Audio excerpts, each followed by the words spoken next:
तूफान कर रहा था मेरे अज़्म का तवाफ, तूफान कर रहा था मेरे अज़्म का तवाफ, दुनिया समझ रही थी कश्ती भंवर में है। इसी के साथ मैं अपने अगले मुकर्रिर को आपके सामने पेश करना चाहूंगा, जनाब डॉक्टर मुश्ताक साहब। तू खुश को तरीका मालिक है, आसान मेरी मुश्किल कर दे, साहिल की तरफ कश्ती न सही कश्ती की तरफ साहिल कर दे। तूफान में कश्ती छोड़ दिया, अब तेरे हवाले करता हूं, या इसको डुबो दे मौजों में या इसको लवे दरिया कर दे। तू दैरो हरम का मालिक है, बस मुझ पे कर्म इतना कर दे, काबे की तरफ ये रुख न सही तू रुख की तरफ काबा कर दे। अजीजान मिल्लत बरादरान इस्लाम बुजुर्गान मिल्लत इस्लामिया अजमत इस्लाम के पासवानों, भारत की सरजमी के मूल निवासियों, मेरे देशवासियों, आजाद भारत के गुलाम साथियों, डॉक्टर मुश्ताक अहमद की जानिब से आप सभी को प्यार भरा सलाम।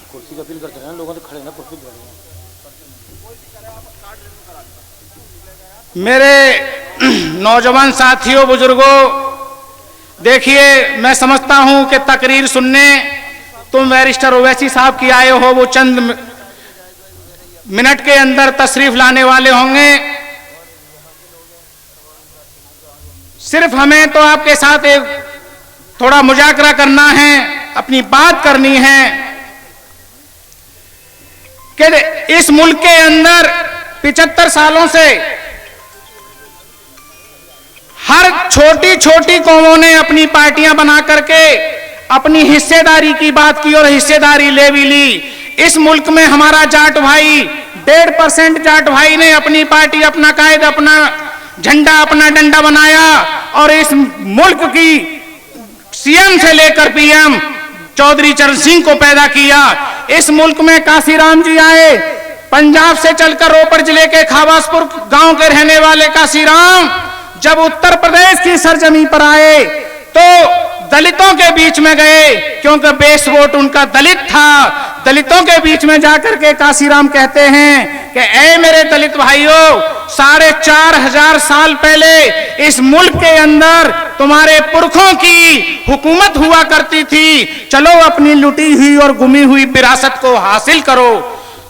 जब काशीराम जी की बातें मेरे दलित भाइयों ने सुनी तो वो दलित भाई जिसके न पेट में रोटी थी न तन पे लंगोटी थी और बड़े बड़े धन्ना सेठों के यहां जाकर के वो और उनकी बहन बेटियां काम किया करती थी, बड़ी चुनौती थी, बड़ा चैलेंज था। काशीराम अचानक आ जाते हैं। काशीराम ने जब ये अपनी बात रखी उनके बीच में, उन्हें पसीना छूटने लगा कि काशीराम, ये कौम सुबह से शाम तक मजदूरी करने वाली, तमाम सवारों के खेतों में खलियानों में काम करने वाली ये कौम अपना हिस्सा कैसे ले सकती है, अपने पुरखों की गुमी हुई और लुटी हुई विरासत को कैसे हासिल कर सकती है। तो काशीराम ने कहा कि मैं आपके सामने 2 फॉर्मूले देना चाहता हूं, आप उन पर अमल कर लेना, तुम भी इज्जत वाले बन जाओगे। काशीराम ने अपनी कौम के बीच में कहा था कि ऐ मेरे दलित भाइयों, जिस जगह तुम रह रहे हो, चाहे झोपड़ी में रह रहे हो, चाहे खेत में रह रहे हो या पेड़ के नीचे अपनी त्रिपाल टांग कर रह रहे हो, उस पर झंडा लगा लेना और जिस मैदान में बुलाऊं उस मैदान में आ जाना। एक दिन वो आएगा कि तुम भी इज्जत वाले बन जाओगे, तुम भी हिस्सेदार इस मुल्क की सियासत में बन जाओगे। काशीराम की इस बात पर अमल किया, दलित भाइयों ने अमल किया काशीराम की इस बात पर, तो हमने देखा कि बहन मायावती 4 बार इस सूबे की, इस उत्तर प्रदेश की चीफ मिनिस्टर बनी। आपने भी देखा जब दलित भाई इकट्ठा हो गया तो मेरे मुल्क और प्रदेश के बड़े बड़े धन्ना सेठ आकर के उनके सामने घुटने टेकने लगे। सतीश चंद्र मिश्रा जी और रामवीर सिंह उपाध्याय जैसे उच्च कोटि के ब्राह्मण खुद आकर के कहते हैं कि पत्थर रख लो छाती पर और मोहर लगा दो हाथी पर, हाथी नहीं गणेश है, ब्रह्मा विष्णु महेश है। बाद में दरवाजा खोलते थे, पहले जय भीम बोलते थे। ये होती है सत्ता की ताकत, ये होती है वोट की ताकत। अगर उन्होंने वोट इकट्ठा किया तो मेरे दलित भाइयों का हर विधानसभा पर 20,000, 30,000, 50,000 वोट पाने के लिए करोड़ों रुपए का डोनेशन दिया। बहन मायावती ने उनसे लेने का काम किया। ऐ मेरे गयूर मुसलमानों, आज तुम्हारे साथ तो इस मुल्क का तमाम बिरादर का भाई, तमाम बिरादर के लोग आपके साथ जुड़ चुके हैं। कुम्हार, बढ़ई, धानुक, धोबी, तेरी, तमोली, काची, पासी, मल्ला, मदारी, मछुआरे, बिंद, निषाद, चौरसिया, जो छोटी छोटे जातियां हैं, छोटी छोटी तादाद में रहते हैं, आज तुम्हारी इस बड़ी कौम के मुंह की तरफ देख रहे हैं, आज तुम्हारी तरफ देख रहे हैं। आखिर इस मुल्क पर हुकूमत करने वाली आखिर इस बड़ी कौम को आखिर क्या हो गया है, ये आगे उठकर इंसाफ लेने और देने की बात क्यों नहीं करती। आज तुम इतने बड़े तादाद में हो मेरे साथियों, और देखिए वोट की ताकत है। आज रानी के पेट से राजा पैदा नहीं होता, आज मेहतरानी के पेट से राजा पैदा होता है, वोट के जरिए से। आप अच्छी तरह जानते हैं, अगर बताइए रानी के पेट से राजा पैदा होता तो 2004 से लेकर आज तक राहुल गांधी को पूरे मुल्क की धूल छाननी न पड़ती, रानी के पेट से राजा पैदा हो जाता। लेकिन आज मुल्क के अंदर रानी के पेट से राजा नहीं, आज मेहतरानी के पेट से भी राजा पैदा हो सकता है, वोट के जरिए से। मेरे नौजवान साथियों, ए मेरे गैयूर मुसलमान दलित आदिवासी भाइयों, और देखिए बैरिस्टर उवैसी आज भारत वो संसद रत्न है, संसद रत्न जो शख्स है, आखिर वो भड़काऊ भाषण देगा, वो लोगों को तकलीफ पहुंचाने वाली बात करेगा, कतई नहीं करेगा। अरे मेरा कायद इतना पढ़ा लिखा कायद है, मेरा लीडर इतना पढ़ा लिखा लीडर है कि उसकी जबान से कभी न कभी गलत निकलता है। अगर उससे तुम ख्वाब में भी सवाल पूछ लो, सोते हुए भी पूछ लो, तो वो हमदर्दी की बात करेगा, वो इंसाफ की बात करेगा, वो संविधान बचाने की बात करेगा, वो देश बचाने की बात करेगा।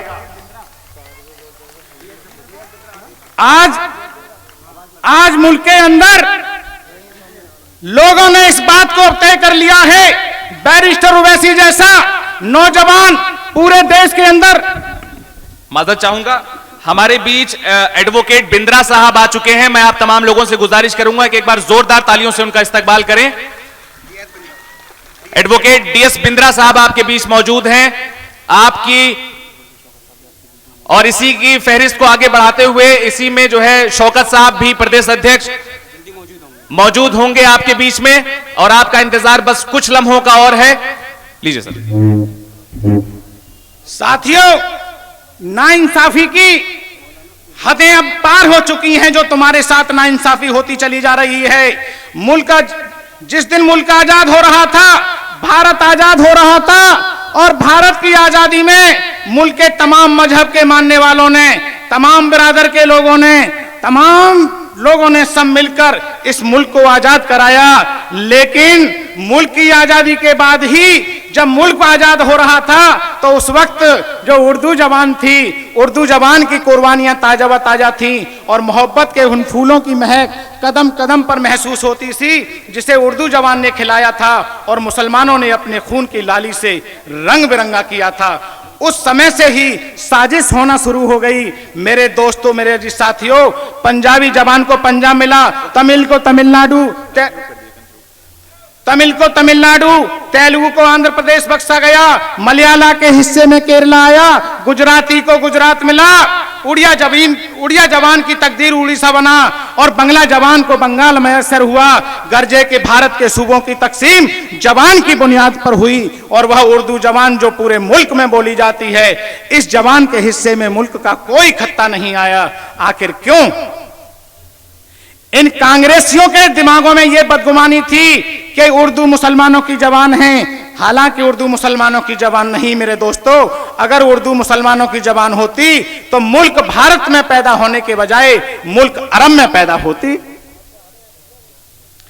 साथियों, साजिशों का दौर उसी वक्त से शुरू हो गया है। तुमको नीचा दिखाने के लिए, कमजोर करने के लिए बड़ी बड़ी साजिशें काम कर रही हैं। आज वक्त आज देखिए मेरे साथियों, आज वोट में वोट डालने का चलन है हमारे मुल्क भारत में। ये लोकतांत्रिक डेमोक्रेसी मुल्क है। इस मुल्क के अंदर बताओ, वोट में वोट डालने का चलन है या नहीं है? खुलेआम वोट डाला जाता है क्या? बताओ मेरे भाइयों।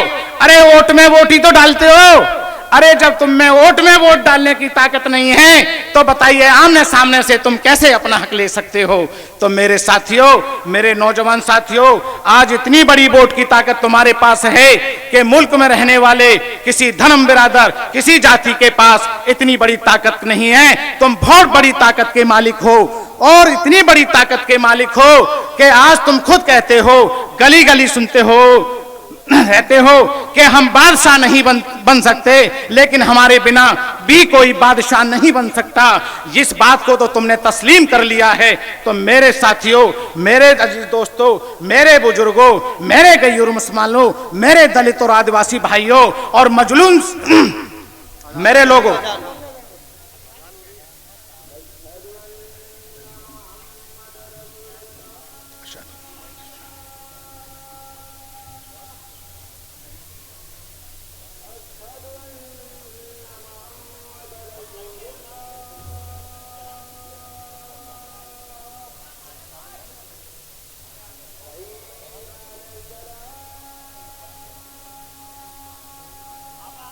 विशाल सूबे में तुम 160 विधानसभा पर 160 सीटों पर निर्णायक स्थिति में हो।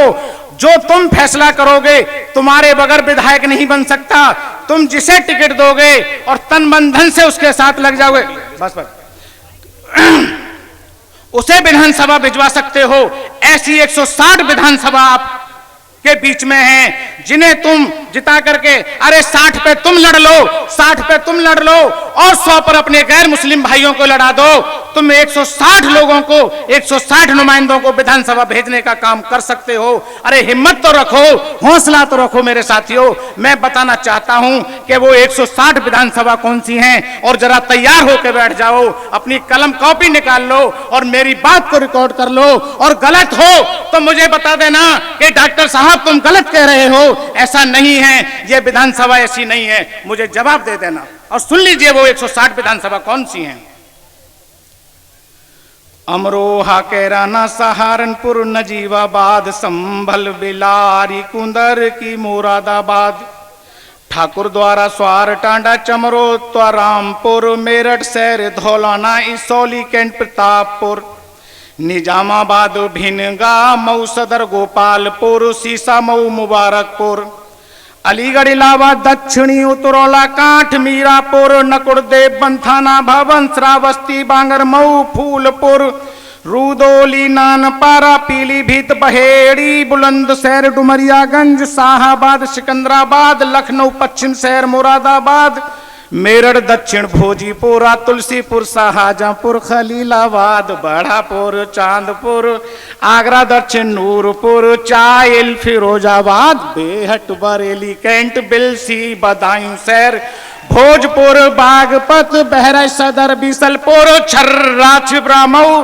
दीदारगंज, इटवा, फर्रुखाबाद सदर, फाफा, मऊ, फतेहपुर, फूलपुर, पवई, गेसड़ी, गोंडा, घोसी, जौनपुर, हसनपुर, गौरीगंज, कोलकिठौर, कासगंज, लोनी, लहरपुर, केसरगंज, महनौन, मोहम्मदाबाद, मोदीनगर, बहसी, पत्थरदेवा, पलिया कला, नौगामा, सादात, मीरगंज, पिपराइज, पड़रौना, रायबरेली, रानीगंज, सहसवान, श्रीनगर, सेवता, संडीला, सोहरतगढ़, तिलोई, टांडा, बिसवा, सिकंदरपुर, स्याना, सिवाल, खास शहर, उत्तरी सुल्तानपुर, अतरौली, यारनगर, अयोध्या, अनूपशहर, असमौली, बिजनौर, बुढ़ाना, बरेली शहर, सीतापुर, चरथाबल, धामपुर, दरियाबाद, गुन्नौर, गोरा, ददरौल, जहूराबाद, साहिबाबाद, मटेरा, मुरादनगर, हुसैनगंज, पटियाली, पनियारा, सरधना, सिराथू, रामनगर, रूधोली, पयागपुर।